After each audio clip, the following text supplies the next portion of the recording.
Ladies and gentlemen, at this time, it gives me extreme pleasure to welcome for the first time to this podium since his swearing-in, the City of Atlanta's 26th Police Chief, Darin Schierbaum.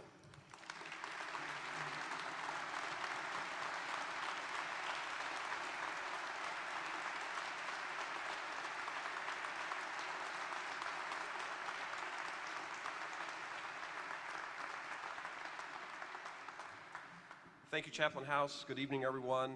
Before I give my remarks, I don't know if they've left the building. How about another round for the Mays Orchestra, right?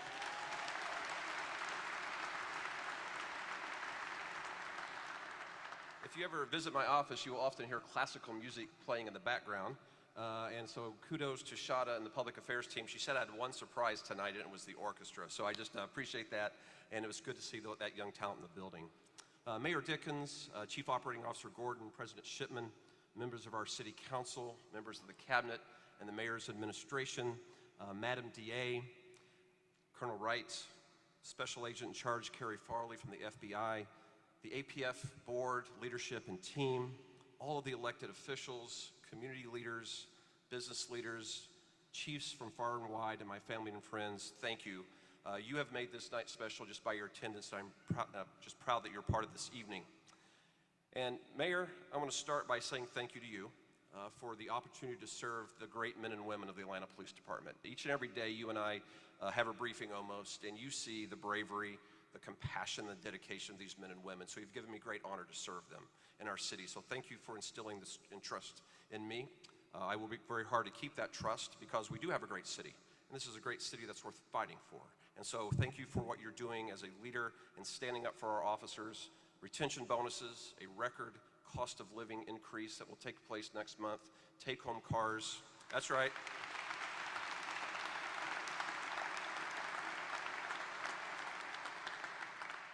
Thank you, APD. That was good timing. And then, Mayor, you have stood many times by the bedside of an injured Atlanta police officer. And we appreciate the legislation, the raises, and the tools to do our job. But for you to show up at all hours to stand beside a man or woman of this department that's been injured, that speaks wonders, and we thank you. I just want to remind everyone as we do gather tonight on this night of celebration that one of our own, Officer Golden from our Zone 3 precinct, remains in critical condition in a hospital here in Atlanta. And so please continue to lift him and his family up in your prayers for his recovery. And thank you to the Atlanta Police Foundation and the business community. His family has not needed one thing since they arrived in Atlanta because of you. And so thank you for supporting us. No one ever arrives at these moments in their life without others helping them get there. And I did not arrive here tonight by myself. And I have to start, a small farm far away in Illinois, where I was raised. And my parents couldn't be here tonight because of my father's medical condition, could not travel. Appreciate my brother being here. But they started me on this journey. And we weren't the most wealthiest family in Johnson County, Illinois, but boy, I grew up in a household with lots of love and direction and instilling in me values that go way beyond a bank account. And I want to thank Mom and Dad tonight who are watching virtually for just being great parents and allowing me to be here tonight, a long way from the cornfields of Illinois. But where I first learned the values of being a police officer that Colonel Wright spoke about was from my first boss, which was Sheriff Ellery Faulkner, when I first became a sheriff's deputy there, who taught me very quickly that we had to respect everyone that we protected, regardless of their station in life. And that included the individuals that we had to arrest. And we learned quickly as officers under him, as sheriff's deputies, that we were never to take the dignity of an individual whose liberty we had to take for the good of the county. And many times we arranged people to turn themselves in the middle of the night, escorted them from the sheriff's department out of the back door, and made sure that their children never saw them in handcuffs. And so thank you, Sheriff Faulkner, for instilling in me the values that we must carry as law enforcement to maintain the respect and integrity to serve our communities. I appreciate you starting me on the right path and giving me my start in law enforcement.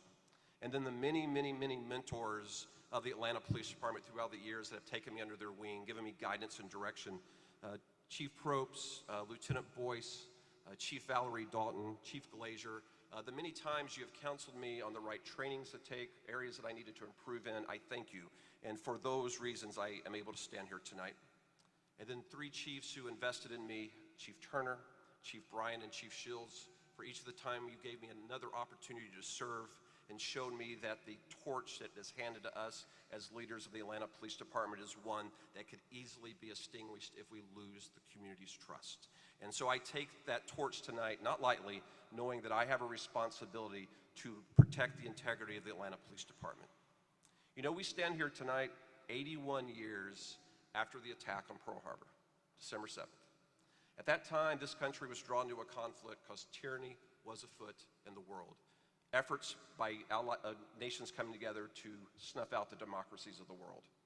And at that time, much sacrifice was going to be needed from the United States of America.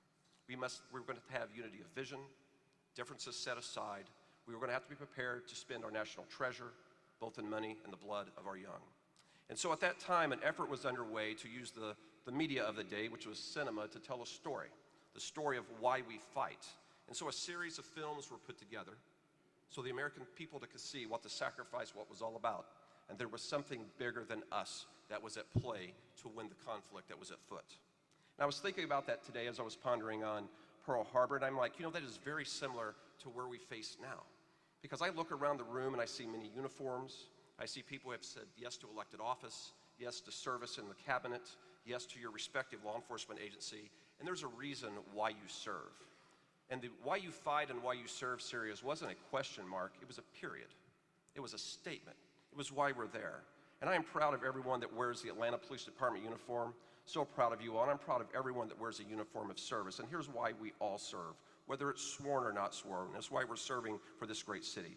We serve to protect our Constitution, because we didn't take an oath to the city or a party or a person. We take an oath to values that transcend those. That is why we serve, because without us, there is no Constitution, there is no protections. We serve so everyone has protection of the law, regardless of their station in life, how much is in their bank account, or the color of their skin, or who they are. If it is not for men and women dedicated to service and law enforcement, the laws of this city council and of the General Assembly would be nothing but suggestions. That is why we serve. We serve to protect the fabric of all of our communities. Atlanta has 245 neighborhoods, but many more communities call us home and come here for the protection of their police department. We all serve so wherever you are, to raise your family, to have a birthday party, for that next great thing in your life, you turn to law enforcement for that protection. And that is why we serve. And I wanted to say something here that is very specific to the time that we stand in. We're serving because we are in a battle for the future, the soul of our young people, our children. Today, this police department announced the arrest of a 15 and 16-year-old that had taken the lives of a 12 and a 15-year-old. This is why we serve, ladies and gentlemen. The gangs cannot and will not steal the souls of our children. We will fight.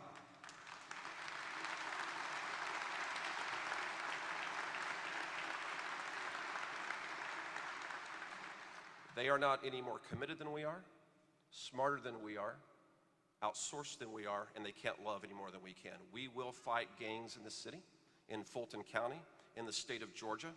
That is why we serve, and this is a pivotal time for us. It will take the city council, the General Assembly, all of us putting aside politics to fight the gangs that are stealing our children and taking lives across the region. That is why we serve. To the command staff that is gathered here, all the men and women of the Atlanta Police Department, I have no higher honor than serve as your chief of police. I hope wherever I go, I do justice in bragging on you and the dedication you do to this city. Please know that as long as you are doing right and you are constitutional and compassionate to the citizens of our city, I will back you 110%. To the men and women that serve in our civilian positions at the 911 Center, crime scene, GCIC, every administrative individual that serves in our police department, thank you for what you do. Without you being here, we would not be the police department we are, and I appreciate your service. So tonight as we conclude, I just want to conclude with this. I pray for God's protection for our city, for our police officers, for all the agencies that are represented. I pray that God continues to prosper the city of Atlanta. I pray that God continues to prosper your administration, Mayor, and that we together will serve to make Atlanta and keep Atlanta the best city in the world. Thank you.